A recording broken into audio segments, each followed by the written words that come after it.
you guys, in this video we're going to be talking about the first 9 episodes of Love is Blind Season 5, and I just got done watching episodes 8 and 9 that were released yesterday, and so I cannot wait to talk to you about it. This is going to be a spoiler alert, so if you haven't seen it yet and you don't want me to spoil anything, don't watch this video quite yet, because we're going to just talk about everything that happened, all the drama. I'm excited to get this going, so let's get started. So in episodes 8 and 9, we watch the couples live their day-to-day life together, and it's the weeks leading up to the wedding. So we're watching a lot of conflicts come about and watch them work through the conflicts together, as well as there is a drama-filled party that we're going to talk about as well. So from the first few episodes, we get like a sense of the characters, but as we keep watching the episodes, we uncover deeper layers to each persona, and we discover new information that we haven't seen before, which is also very vital in our assessment of the individuals that are being casted in the show. Since I am a relationship coach, we're going to talk about the couples first, because those are the most interesting dynamics to watch play out. So the first couple being Lydia and Milton. Lydia and Milton have the potential for a great relationship, but they're very fresh in the relationship, and there is a huge power struggle that we notice all throughout the season, and some of the issues that they encounter, they work out really well together because of their polar opposite personas, where Lydia is the passionate, fiery one, and Milton is super calm and mellow and willing to hear her out, be there for her. So they do balance each other out really well, but there are some conflicts that for me raise some red flags. Really makes me question whether or not these two will have what it takes to make it past the altar as a couple. As Lydia prepares to meet Milton's parents, we see her excitement and Milton being more reserved and not sure how this is gonna go. And he even expresses later on that this went better than he expected. And we see Milton's sister grilling Lydia throughout the whole time that she was at their house, and their mom was asking some really good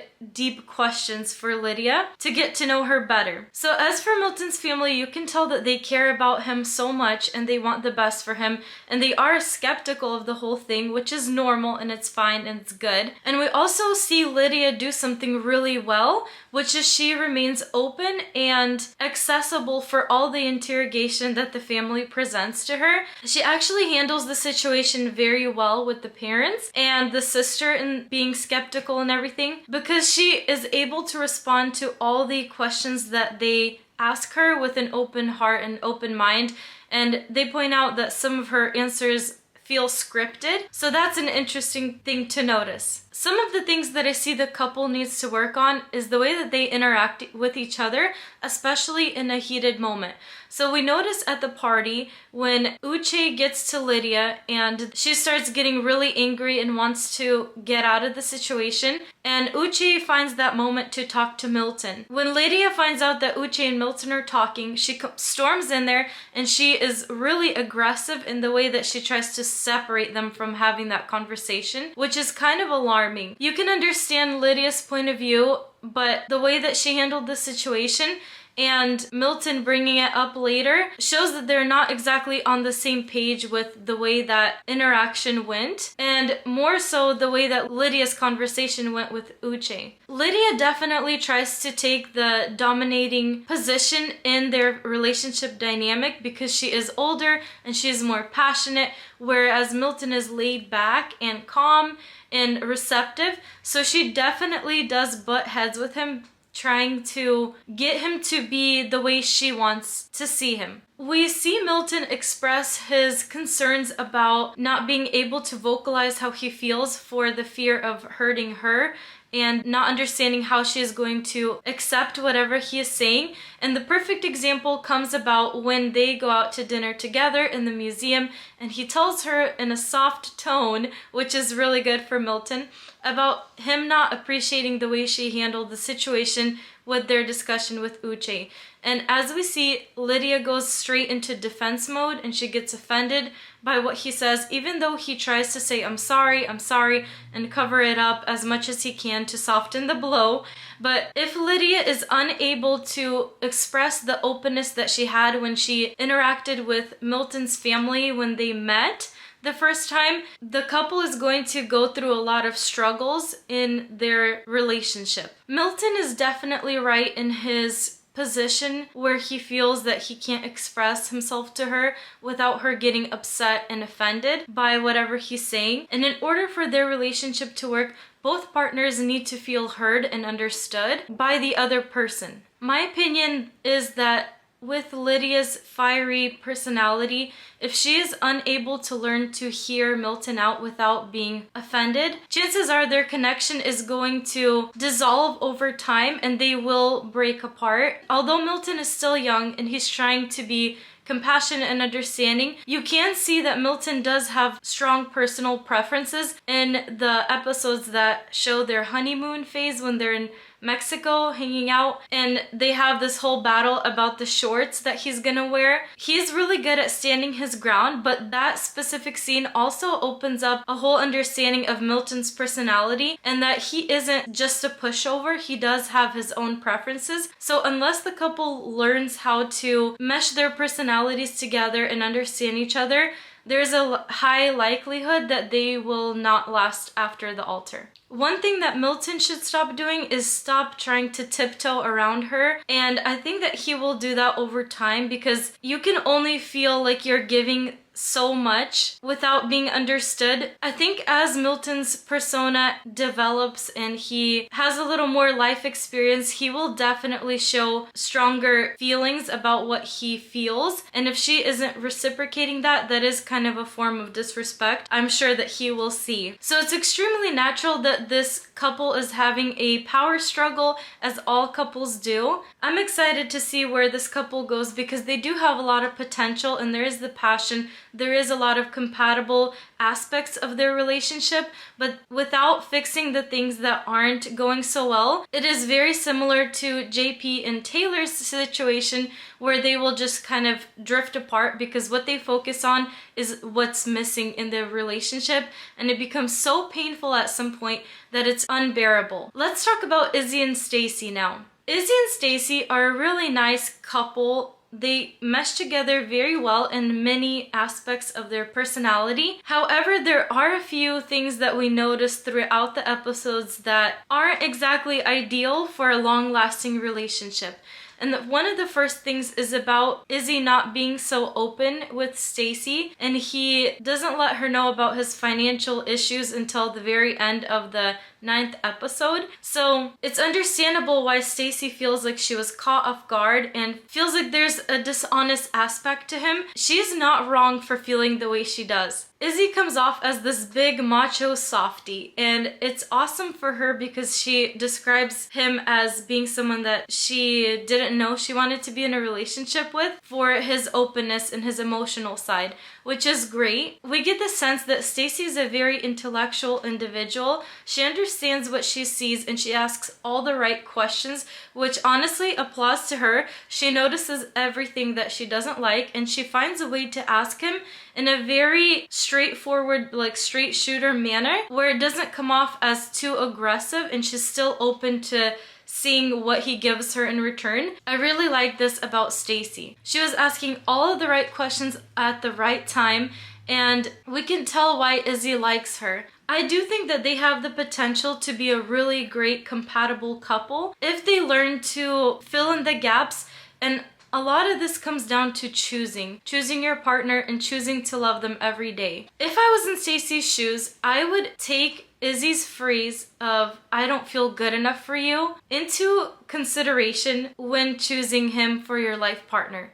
Because many people use this phrase as an excuse in order to not measure up to their partner's expectation. And they also use this as a manipulation tactic to make the other person feel empathy for them and sympathize with them and lower their standards in order to make an exception for that partner. This may not always be an excuse, and I'm not saying that Izzy is a manipulator, but when someone says something like that, it is very likely that this will be something that comes up in the future of the relationship every time that there is some kind of dissatisfaction and the partner isn't willing to step it up and do the thing that will make you happy. What do you think? Will any of the couples stay together after the altar? Do you think that they will say yes or no? Leave me a comment. I love to hear your thoughts. And if you're enjoying content like this, please be sure to hit the thumbs up and consider subscribing to my channel so that I know to make more videos like this. Thank you so much for taking the time to do that. It means everything to me. Let's talk about the party that we saw all of the cast members attend, even the ones that didn't make it through some of the phases of the show, because there's so many things that we uncovered about each individual and the situation as a whole. Let's begin with Lydia. So in the beginning, Lydia was made out to be a villain, and we get all of these like red flags about her because of the way she interacts with her friend Aaliyah. A lot of these things were off-putting because she continuously tries to project herself onto Aaliyah and keeps saying things like, "You're just like me, you're just like me." And when I saw that in the beginning, and I didn't watch all the episodes, but I was like, whoa, that is not a real friend. And let me explain why I think this. When someone sympathizes for you, when someone is an actual friend to you, they will support you in your experience and they will try to give their perspective. But when someone is trying to basically attach to you by the hip and consider both of you as a unit, that is not grounds for a healthy relationship. And I know a lot of women have this. So if you have friends like that, just know it could end toxically. And that is what I didn't like about Lydia when I saw that interaction with Aaliyah. However, as the show progresses, we see more layers of Lydia. We see her build a genuine connection with Milton.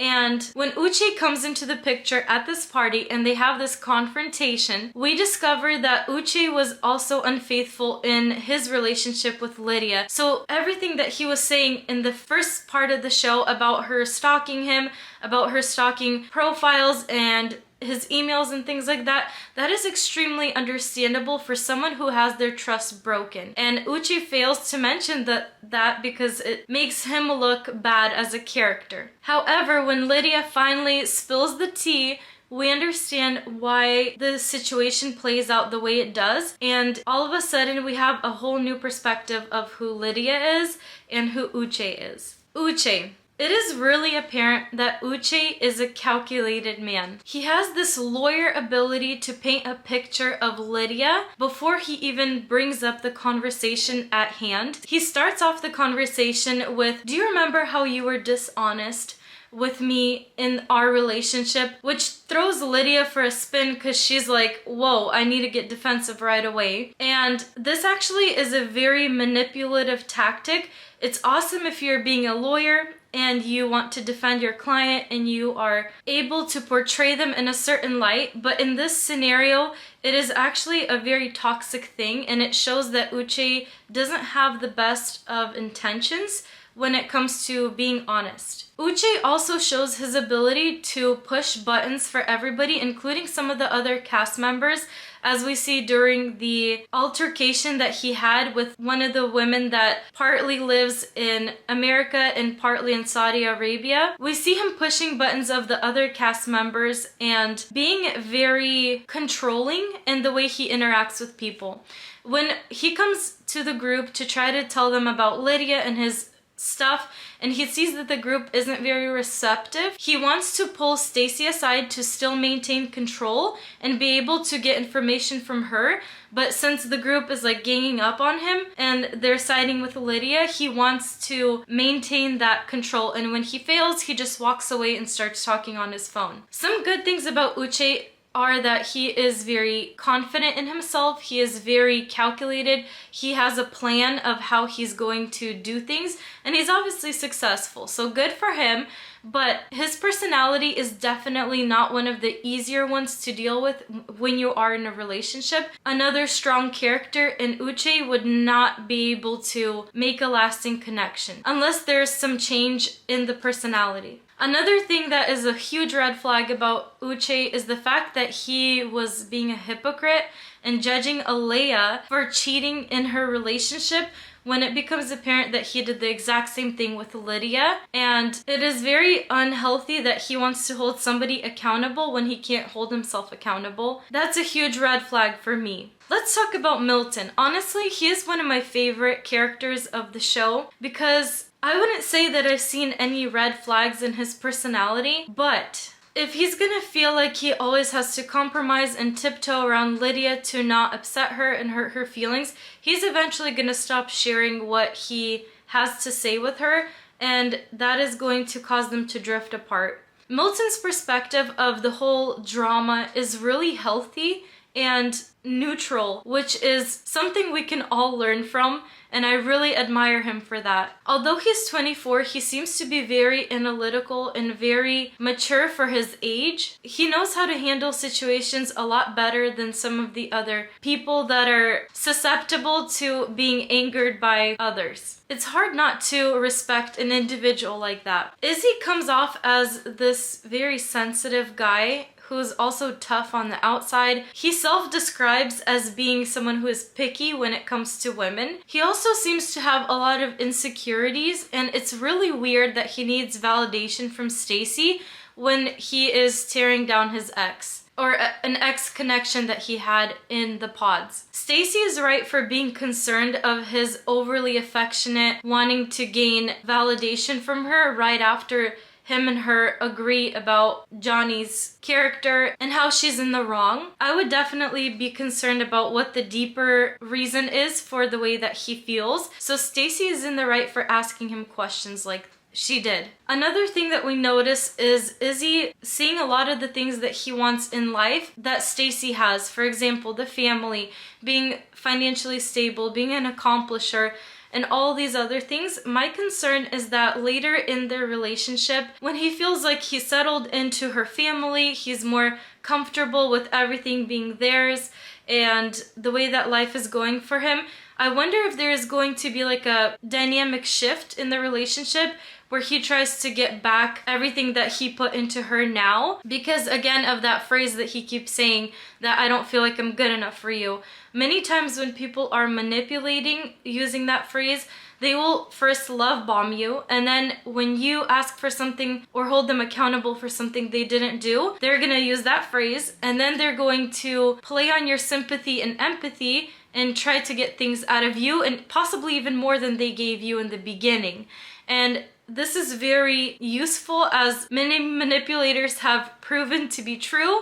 But as the person on the receiving end, it feels really horrible because you think, oh wow, yeah, he does do so much for me, and wow, he is so good to me, and now like I made him feel like he's not enough, but it's just this one thing. And so you start questioning whether or not that issue that you have with them is such a big deal, and it's just a really not healthy thing. So I really hope this doesn't end up happening in their relationship, because I am rooting for them, but we'll just have to see on the reunion. Stacy comes off as a very strong persona, and she's very highly accomplished in her life. She's very happy with what she has, and she knows exactly what she's looking for in a partner. She's asking all of the right questions and very intuitive with what's going on and what she feels, what kind of information she gathers. The red flag that I have about Stacy is her passionate dislike for Johnny, because Johnny doesn't seem to be on the same level of passionate dislike for Stacy. Instead, she's kind of reciprocating whatever Stacy is giving her.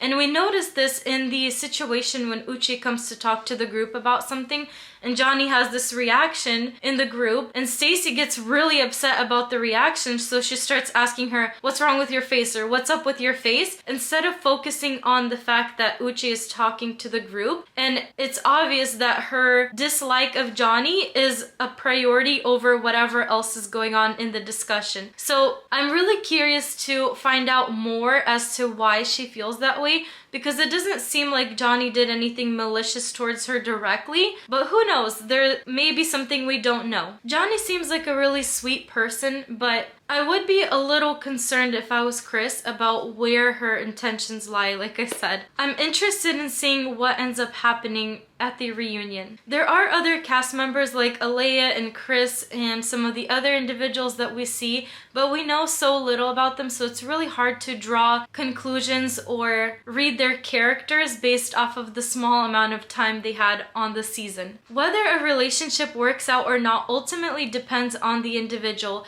because it's their free will and they have to choose what they will get in their relationship. And it's not just about choosing the partner that you decide to spend the rest of your life with, but it's also about choosing to be compassionate and loving towards them, even through the hard times, and forgive and things like that. So for a relationship to really work, both partners have to be willing to make that happen throughout the duration of the relationship. If one partner taps out, it is likely that the relationship will come to an end. Everything really is a matter of perspective and intention. There are obviously good sides to everybody's personality, and there are also red flags, and it's really about what you choose to pay attention to and what you pick to look past versus what you want to highlight in the relationship. What do you guys think? Do you think I missed anything? Let me know in the comments below and let's talk about it. I really hope that you enjoyed this, and thank you so much for watching. Until next time.